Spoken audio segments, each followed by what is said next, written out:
Alright guys, subscribe back again today. I hope you're all doing well and enjoying your day so far. Welcome back to VALORANT news, and big news is OpTic Gaming might not be the same at Team of 5 going into next season, depending on the way the contract situation transpires, but also Zellsis from Sentinels expecting their first round game against the guard at the LCQ to be rather straightforward indeed. Very much intrigued to your thoughts in the comment section below. Hit the like button if you enjoy. Subscribe if you're new as always, I'd greatly appreciate it. It really helps out the channel. Thank you very much indeed for doing that one. There's a kind of crazy thing as well I saw here with the Sova dart. If you attach it to the back of a Yoru clone, he'll walk out and get you free information. So that might be an actual viable strategy here, because of course we see Yoru used few and far between. Sometimes Forsaken and the like on Paper X will like to use Yoru, as they have kind of trial out other agents and made him work as well. Yeah, this is certainly an interesting concept here, where the Yoru clone goes through, the Sova dart goes on the back, and actually it could be a viable strategy. So I wonder if any teams will try and employ that one going into the World Championship. Just to mention this as well from Fusion, one of the big favourites, or one of the teams in the conversation to make something happen in the last chance qualifier in the Latin American side. They're bringing a new player onto their team as well. So the LCQs in all the regions start very soon indeed. I think the APAC one might start tomorrow or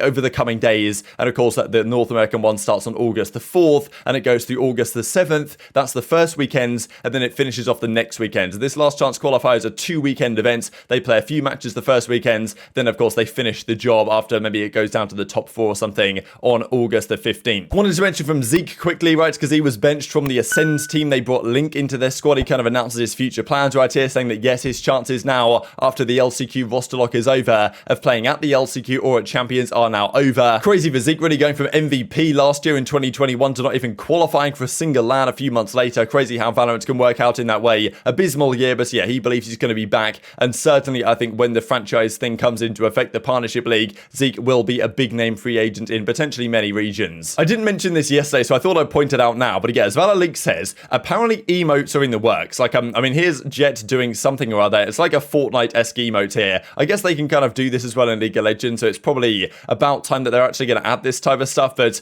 I mean, man, I think people are getting frustrated about this just because people are looking at this and saying, well, the developers are putting their time into this, but yet we don't have a replay viewer in the game. There's other things that, of course, the community wants, and yet do we really want emotes like this that you're going to have to pay for? Or, like, you know, should they actually just improve the game? That's what some people might argue. At the same time, like the guys who are making this, the graphics designers and stuff, it's not like they're in the same team that could potentially work on a replay viewer, but, you know, I think some people are going to get frustrated. Okay, it's kind of cool, but at the same time, there's always other things they could be spending their time on, would be one of the arguments, including maybe fixing something like this, where apparently if you're Raze, you can put the boombot in a certain spot near the doors here on binds that will actually allow you to open the doors. He doesn't get it right the first couple of times here, but eventually he gets it right, and if the boombot gets stuck in the right place, you can actually open these doors from the outside. Now, whether this is really viable at all, unless I guess you've got your team, someone saving in there, you've got your entire team ready to go outside, you put the boombot down, open the door, not going to be expecting that one, and then they can take him clean out. Maybe another thing that might be viable at Champions, I don't really know, but a strange glitch regardless. Let's talk OpTic Gaming then, because supposedly Crashy's and Victor's contracts are up for expiration at the end of this year during Champions itself. The pair will need to re-sign if the organization wants to keep the same 5 going into next year. So it's kind of confusing to me the way the contracts work in Valorant. I'm not sure if they're kind of restricted in the way they can do it, but I'm pretty sure right now it's kind of a free-for-all. If you want to sign a player for like a 5-year contract for a ridiculous salary, you probably just can go ahead and do that. Whereas when the Partnership League comes through, there might dictate what the contracts have to look like, how long you can sign a player for, like exactly how that works out. But seemingly OpTic's contracts for these two guys are coming up for renewal effectively at the end of this year. Now, look, you might well expect, yes, OpTic going to re-sign, keep the same team of 5 going into next year. That might well be the case. But let's say they have a terrible time at Champs. They go from 1st at Masters Reykjavik, 3rd at Masters Copenhagen. Let's say they bomb out top 12, top 8 or something at the World Championship. Then all of a sudden, they might think, well, is this team actually it? Do we want to stick together? And especially because there's going to be many other organizations coming through into the Partnership League, especially in North America, that will want guys like this. Crashy's very highly rated. Victor was great for a time, but more recently when they played, FPX was getting caught off guard a lot. They seem to adapt to his playstyle quite well. So how adaptable is Victor? This is a question that might well be raised. So, look, I think OpTic will probably stick together, right? They've had great success with this roster. I'm sure they probably, as a team, want to, but you never really know what's going on there, right? Especially if offers come through and they're potentially free agents, they might well look for other opportunities. Because many organizations that do get picked for the Partnership League, their players might well depart. It's going to be a crazy Rostermania period, and OpTic potentially splitting up could be part of that. I kind of doubt it's going to happen, but still, you can't rule it out, because if these guys, if their contracts are at an end,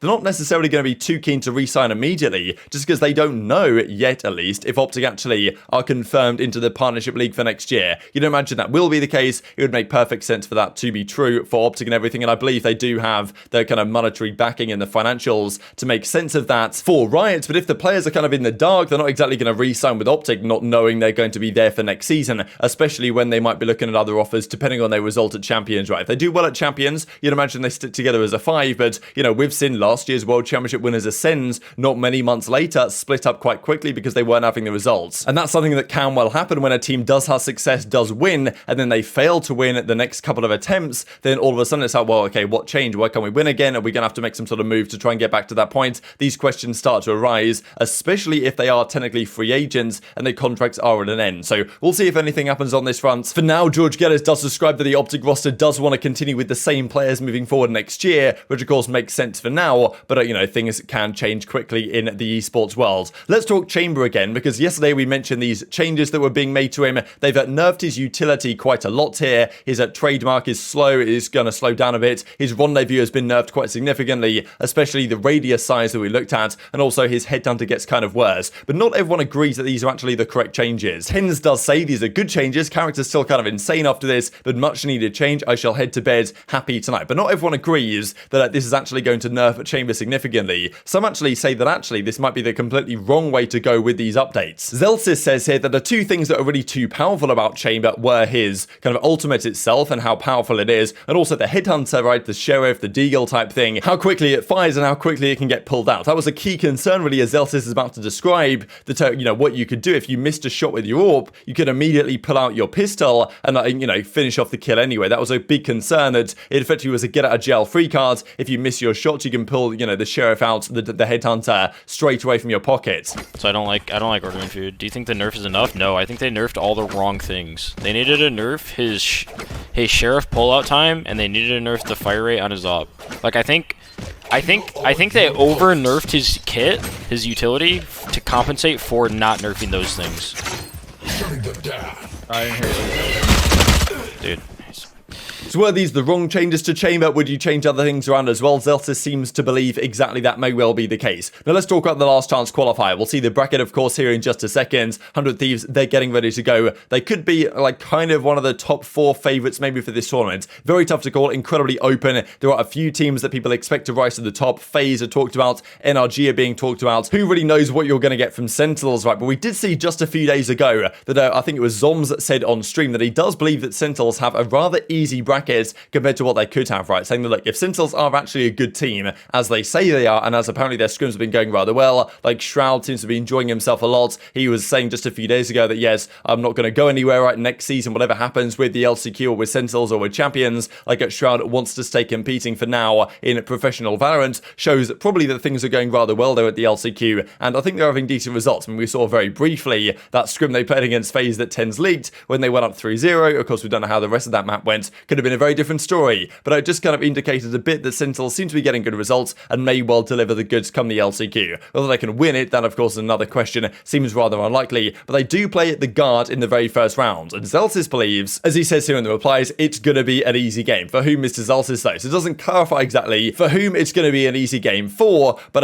yeah, indeed it will be for me, says Trent2 in the replies. But yeah, Zellsis kind of implying that Sentinels are going to get the job done rather easily. Now, we do know the guard looked incredibly good online back in Stage 1. Went to Masters Reykjavik, didn't perform at all. Then they came back to online for Stage 2, and it really didn't perform the same way at all. But I mean, yeah, Trent still, we know he can do damage. Sentinels are still going to have a tough time, I think, up against the guard, but it is kind of talked about the fact that the guards might not be the same team now as they were when they really broke into the scene a few months ago, and could it well be one of the easier first round games that these teams have on offer. Wanted to mention this because, of course, this was Tarek's actual bracket. We saw his kind of clout bracket the other day where he had Sentinels making the run through to win, no problem at all. This is his actual bracket he's gone for, so he does have Sentinels beating the guard. He then has Cloud9 taking down Sentinels, NRG making a massive run all the way through the winners bracket to win the finals. He then has the guard going out top 6 and Sentinels eventually beating 100 Thieves and then going out top 4 to FaZe. So rather interesting stuff, but I mean, yeah, many people saying right now that they do believe Sentinels should have the edge over the guard. The guard were great for a time. If they get back to that form, they will be tough to beat, but many people, you know, Zoms, Tarek, and even Zellsis themselves, saying that they believe that this one might not be too difficult. Now, of course, like often these type of comments can come back to bite teams, so will they kind of, you know, the bad karma come back to bite Sentinels? I suppose we shall see. But realistically, they've got to win this series if they want to get all the way through this bracket and win the last chance qualifier. Just to mention this before we close out, because rumor has it there's another agent on the way. I don't know how often they really add agents, but it's quite often. And it seems like the next agent is going to be Indian. To shout out to all of you from India watching this right now. I believe that Batra is an Indian kind of name, not exactly sure, but apparently like the name is Varun Batra, so probably butchering the pronunciation as usual, so apologies for that one. But it also mentioned that, you know, he's a realm operative, so probably Indian male. Seems like that's the next operator, but it might well be a different story when everything is revealed, maybe after Champions or whatever they're going to do. But very much intrigued to your thoughts on all this stuff in the comment section below. Hope you guys enjoyed the video. If you did enjoy it, hit the like button, tell us the YouTube god, this is a good video, others like you should see it as well, and I've grown the competitive Valorant community. Thank you as always, take care of yourselves, and I'll see you next time.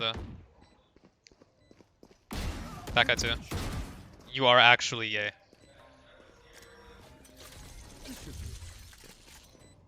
Yep, check for info. Yep. Oh wow. One enemy remaining. Hang on your Belk, right? Wait, what? My ult's not ready. Jarso! Oh my god! You are actually that fella. Bro, that guy. Oh my god!